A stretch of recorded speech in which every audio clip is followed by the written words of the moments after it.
اعوذ باللہ من الشیطان الرجیم، بسم اللہ الرحمن الرحیم۔ چینل کے دوستو، ہماری آج کی ویڈیو بہت ہی اہم ہے۔ آپ سے درخواست ہے کہ ویڈیو کو لاسٹ تک دیکھتے رہیں تاکہ آپ اس مسئلے پر بہرہ ہو سکیں اور محتاط رہ سکیں۔ دوستو، جیسے کہ آج کل کے ڈاکٹروں کے جدید تقاضے اور ان کی سیاست جو وہ چمکا رہے ہیں، اس سے ہر عام و خاص بخوبی واقف ہے۔ تو اگر میں کہوں کہ خواتین بچاؤ مہم تو یہ بے جا نہ ہوگا۔ ڈاکٹر حاملہ خواتین کو بہت زیادہ کشتے کھلا رہے ہیں۔ کیلشیم اور آئرن کے سپلیمنٹ کو حکمت میں کشتہ جات کہتے ہیں۔ تو دوستو، ان سے بچیں۔ ان کی حقیقت میں آج آپ کو بتاتا ہوں۔ اکثر حاملہ خواتین اور نوزائیدہ بچوں کو شدید مسائل کا شکار ہوتے دیکھا گیا ہے۔ اس تحریر میں اس کی وجوہات واضح طور پر بیان کرتا چلوں۔ ایک دوست کا سوال کہ آج کل ڈیلیوریز نارمل کیوں نہیں ہوتی ہیں، حالانکہ آج کل جدید ترین ہسپتال طبی سہولیات میسر ہیں۔ جب کسی خاتون کو امید ہوتی ہے تو وہ فوراً لیڈی ڈاکٹر کے پاس جاتی ہے۔ 9 ماہ اس کے زیر نگرانی باقاعدگی سے چیک اپ کرواتی ہیں، اس کی تجویز کردہ ادویات بھی کھاتی ہیں، ان کی مہنگی فیسیں بھی ادا کرتی ہیں، مگر جب ڈیلیوری کا وقت آتا ہے تو پھر کیس نارمل کیوں نہیں ہوتا؟ 9 ماہ مسلسل فولک ایسڈ اور کیلشیم کی گولیاں کھانے اور وینوفر کی ڈرپس لگوانے کے باوجود ڈیلیوری کے وقت خون کی کمی کیوں ہو جاتی ہے؟ میرے عزیز دوستو، سوال کا جواب کچھ اس طرح ہے کہ ڈیلیوری نارمل نہ ہونے کے سبب سے بڑی وجہ مسکولر ٹیشوز کا سخت ہونا ہے اور رطوبت تلیہ لیمفیٹک لیکوڈز کا کم ہونا ہے۔ یاد رکھیں، عورت کے جسم میں جتنی لچک اور فلیکسیبلٹی ہوگی، بچے کے اتنے ہی چانسز نارمل کے ہوں گے، اور جتنے سخت ہوں گے اتنا ہی آپریشن کا امکان زیادہ ہوگا۔ کچھ عوامل عورت کے جسم کے مسکولر ٹیشوز کو سخت اور راستوں کو تنگ کر دیتے ہیں، اور ان کے اندر کی رطوبت تلیہ لیمفیٹک لیکوڈز بھی کم ہو جاتی ہیں جو لیبریکیشن کا کام کرتی ہیں۔ فطرت اور نیچر کے خلاف جب ہم چلیں گے تو فطرت ہمیں سزا ضرور دے گی، یعنی فطرت سے روگردانی کی سزا کی وجہ سے ہمیں آپریشن سے گزرنا پڑتا ہے۔ قطع نظر اس کے کہ بہت بڑی بڑی بلڈنگز ہیں، ہسپتال ہیں، مہنگے ڈاکٹرز ہیں، ان کی مہنگی فیسیں ہیں، مہنگی ادویات اور مہنگے انجیکشن، ایئر کنڈیشن کمرے۔ یاد رکھیں، یہ سب کچھ کبھی بھی فطرت کا متبادل نہیں ہو سکتے۔ پیسے کا لالچ اور ہوس اور انسانیت سے دوری، مریض کی زندگی اور صحت سے زیادہ مریض کی جیب پر نظر کا ہونا دوسری بڑی وجہ ہے۔ عورتوں کا سہل پسند ہونا اور یہ تصور کہ عمل ہو جانے کے بعد کام نہیں کرنا، سارا دن فارغ بیٹھے رہنا ہے، مسکولر ٹیشوز اور خصوصاً عوری کے مسلز کو نرم اور فلیکسیبل بنانے کے بجائے سٹف اور سخت بنا دیتا ہے۔ فارغ رہنا، سارا دن لیٹے رہنے کے بجائے اگر مخصوص ورزش خصوصاً آخری مہینوں میں کی جائے یا گھر کے کام کاج کیے جائیں جیسے جھاڑو دینا، ڈسٹنگ کرنا، اس سے عوری کے مسلز کو حرکت ملے گی جس سے حرارت پیدا ہوگی جو مسلز کو نرم کرے گی۔ خوراک میں جب ہم فولک ایسڈ یا وینوفر کے انجیکشن لگائیں گے تو یہ لوہا ہونے کی وجہ سے جسم کے مسلز کو انتہائی زیادہ سخت کرے گا، کیونکہ یہ مسلز کی خوراک ہے جس سے راستہ کھلنے کے بجائے اور زیادہ تنگ ہوگا۔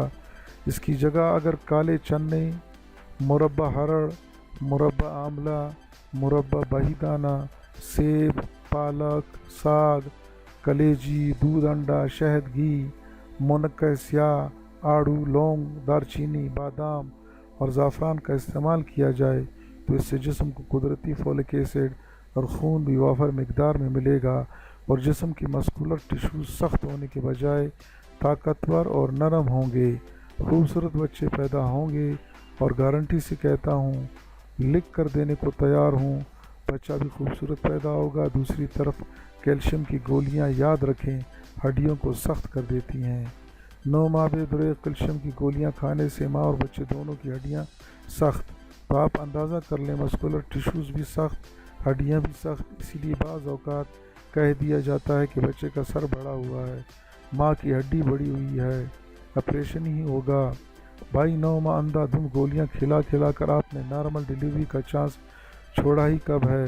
क्योंकि इससे कमाई ज़्यादा है, ऑपरेशन से तो पैसे बनते हैं, नॉर्मल से क्या मिलना है? अगर कुदरती कैल्शियम दूध दही अंडे घी खिलाया जाता तो गारंटी से कहता हूँ कभी कैल्शियम की कमी ना आती और हड्डियाँ भी मजबूत होती, मगर बढ़ती ना, सख्त ना होती। हाँ, दुकान की सेल कम ज़रूर हो जाती, कमीशन ज़रूर कम हो जाता, स्टोर की सेल कम हो जाती, आपस में लड़ाई पड़ जाती, बैंक बैलेंस कम हो जाता, आमदनी कम होने की वजह से, क्योंकि अमली तौर पर हमारा यकीन अल्लाह ताला और इंसानियत पर ज़ीरो है, तकरीरों और गुफ्तगू में 1000% है। डिलीवरी नॉर्मल ना होने की एक बड़ी वजह, जैसा कि मैंने बताया, हड्डियों का सख्त होना, मस्कुलर टिश्यूज़ का सख्त होकर इनमें लचक का कम होना और इसमें रतूबात साले की कमी का होना जो लुब्रिकेशन का काम करती हैं। इन सब के लिए आखिरी माह सदियों से आजमूदा फार्मूला जो हमारी माएँ इस्तेमाल करती आ रही थी, एक तो जिस्मानी मुशक्क़त और वर्जिश थी, पाँव के बल, तो दूसरी अहम चीज़ देसी घी, छवारों, ज़ाफ़रान का इस्तेमाल था, दूध में डालकर जिसमें फौलाद, कैल्शियम, गंधक यानी हरारत वाफर मिकदार में मौजूद होती है, इसका छोड़ देना और सारा दिन औरतों का बिस्तर पर लेटे रहना और कैल्शियम फोलिक एसिड की गोलियां खाना और वेनिफर की इंजेक्शन लगवाना है। फिर डिलीवरी के ज़ोर और दौरान जुल्म सितम होता है। अल्लाह की पनाह, एक तो शर्म हया की धज्जियाँ उड़ा दी जाती हैं, जिस्म दिखाया जाता है, चौड़े चमार तक जुमले कसते हैं, सेल्फी बनाई जा रही होती है, अस्तगफिरुल्लाह। फिर पैसे के लालच और हिर्स में हम इस हद तक गिर चुके हैं कि नॉर्मल केसेस को कट लगवा कर जेबों पर डाका डाला जाता है। एक और जुल्म जिसकी तरफ बतौर ख़ास तवज्जो दिलाना चाहता हूँ, वजह जब माँ के पेट में होता है तो इसका दर्जा हरारत 80 से 90% तक होता है। लेबर रूम में एयर कंडीशन होने की वजह से इसको तो माँ के उज़लात सर्दी से सिकुड़ते हैं। ये साइंस का असूल है कि सर्दी से चीज़ें सिकुड़ती और हरारत से फैलती हैं। कमरे में 17 दर्जा का टेम्परेचर होने से वहम सिकुड़ेगा या फैलेगा? यकीनन सिकुड़ेगा। तो ये चीज़ नॉर्मल डिलीवरी में माउन होगी या रुकावट? अब ख़ुद सोचें। यकीनी जवाब है रुकावट ही होगा, मगर नाजुक मिजाज डॉक्टर साहिबान को गर्मी लगेगी, लिहाजा मरीज़ जाए भाड़ में या मौत के मुंह में। जनाब की तबा नाजुक पे बर्दाश्त नहीं कर सकती, डॉक्टर होकर इसकी नाक पर पसीना आ जाए, इतना बड़ा जुल्म। हद तो ये है कि डॉक्टर तो डॉक्टर हैं, लेबर रूम का सफाई वाला अमला इसका नखरा और इसका रोब, अल्लाह की पनाह, वो आसमान पे होता है। मगर सलाम है हमारी माँओं बहनों को जो लेबर रूम में अंगीठियाँ जलाकर पसीनों पसीने होकर फितरी अमल को पाया तकमील तक पहुँचाती थीं। गर्म ही इसी सिलसिले में एक और मसला, बच्चे का सांस उखड़ना और इनक्यूबेटर में डालना। प्यारे भाइयों, जब बच्चा यकदम तकरीबन 80-90 के टेम्परेचर से यकदम 16 के टेम्परेचर पर आएगा तो इसका सांस नहीं उखड़ेगा तो और क्या होगा? फिर दर्द के इंजेक्शन लगवाने की सज़ा, बल्कि भैंसों वाले इंजेक्शन पाबंदी के बावजूद लगाए जाते हैं, जो औरतों को सारी ज़िंदगी कमर दर्द की सूरत भुगतना पड़ती है, वो एक अलग कहानी है। फिर एक एक दिन का गिनना और एक दिन भी ऊपर न जाने देना कि गाहक किसी और दुकान का रुख न कर जाए। जुल्म पे जुल्म, डाके पे डाका। इस सिलसिले में सिर्फ इतना अर्ज़ करूं कि फल जब पकता है तो ख़ुद ब खुद नीचे गिरता है। दर्दें कुदरती और फितरी होनी चाहिए। याद रखें, फितरत इंसान की दोस्त है, दुश्मन नहीं। मसनूई दर्दें कि गाहक दूसरी दुकान पर न चला जाए, इस खौफ से भैंसों वाले टेके लगाएंगे तो फितरत के साथ भयानक मजाक ही होगा, फिर नताइज तो भुगतना पड़ेंगे। सज़ा तो ज़रूर मिलेगी, फितरत किसी को माफ़ नहीं करती। फिर याद रख लें, बच्चों के अंदर जितने केसेस खून की कमी के आ रहे हैं वो सब के सब मसनूई फोलिक एसिड और मसनूई कैल्शियम की वजह से हैं, क्योंकि इससे तिली स्प्लीन का फेल मुतासर होता है, जिससे वो अनीमिया का शिकार हो जाते हैं। अल मुख्तसर, फितरत से जितना दूर हटेंगे इतनी हमें सज़ा ज़्यादा मिलेगी। इस मौजू पर बहुत कुछ है कहने को शायद, लेकिन हज़म किसी से ना होगा दुकानदार हजरात से। तो मेरे प्यारे भाइयों, यह हमारी माँओं बहनों बेटियों की ज़िंदगियों का मसला है। जहाँ तक मैं समझता था एक हकीकत, जितने मेरे पास पेशेंट आए हैं लेडीज़ हजरात में, उनको देखकर मजबूरन आज मुझे ये वीडियो अपलोड करना पड़ी। दोस्तों, अंग्रेज़ी दवाएं या सप्लीमेंट जो बाज़ारों में बिक रहे हैं कि जिस्म में जिसकी कमी हो, तो उसकी मिसाल ऐसे है कि आप एक आर्टिफिशियली चीज़ एक जगह से उठाकर उसको उस कुदरती पॉइंट पर आप रखना चाहते हैं जो फितरत कबूल नहीं करता। इंसान जब हरकत करता है तो उससे जो एनर्जी पैदा होती है वो कुदरती होती है, और वो कुदरती एनर्जी फल फ्रूट ग़िज़ाओं से खाकर हासिल की जाती है, जिसको नेचुरल कहते हैं। और यही हकीकत है, मसनूई चीज़ कभी भी फ़ायदा नहीं देती।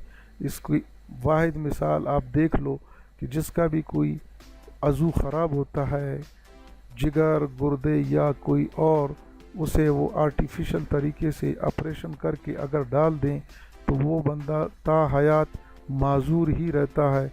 उसे वो कुदरती जो हरकत या मूवमेंट होती है वो उसे नहीं मिलती। वो मर मर कर जी रहा होता है और वक्त गुजार रहा होता है कि कब मौत आई, कब मौत आई। तो दोस्तों, ये एक बहुत बड़ा मसला है जो आजकल हमारे पाकिस्तान में आम है, और आवाम भी इतनी पागल हुई है कि हर शादी ब्याह वाली लड़की कोशिश उसकी यही होती है कि मैं डॉक्टर से चेकअप करा लूं, और एक ही मर्तबा इनके डॉक्टर के पास जाना और फिर सारी उम्र उसको भुगतना पड़ता है, फिर उसकी जान नहीं छूटती। फिर डॉक्टर के मशवरे होते हैं और तोहमात, इंसान बड़ा कमज़ोर हो चुका है। ये फार्मी मुर्गियाँ खा खा के, फार्मी अंडे और ये मसनूई जो ग़िज़ाएँ हमारे पाकिस्तान में फैली हुई हैं, ये वो स्ट्रक्चर है जो हमारे जिस्म यानी बॉडी में कमज़ोरी पैदा करने का सबब है। और इसी चीज़ों से हवासुल ख़त की बीमारी आम हुई है कि डॉक्टर ने कुछ कह दिया तो वो पत्थर पर लकीर है और इसके अलावा कोई इलाज नहीं। तो दोस्तों से मेरी यही गुजारिश है कि इस बाबत आप बहुत मोहतात रहें, एहतियात बरतें, और जो चीज़ें मैं आपको बता रहा हूँ वो चीज़ आपके फ़ायदे के लिए है।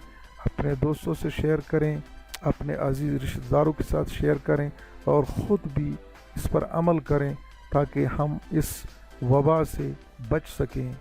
दोस्तों, उम्मीद है मेरी ये वीडियो आपको पसंद आई होगी। तो रिक्वेस्ट है कि आप इसको कार खैर के तौर पर अपने दोस्तों से शेयर करें, कमेंट्स में अपनी राय ज़रूर दें, वीडियो को लाइक करें।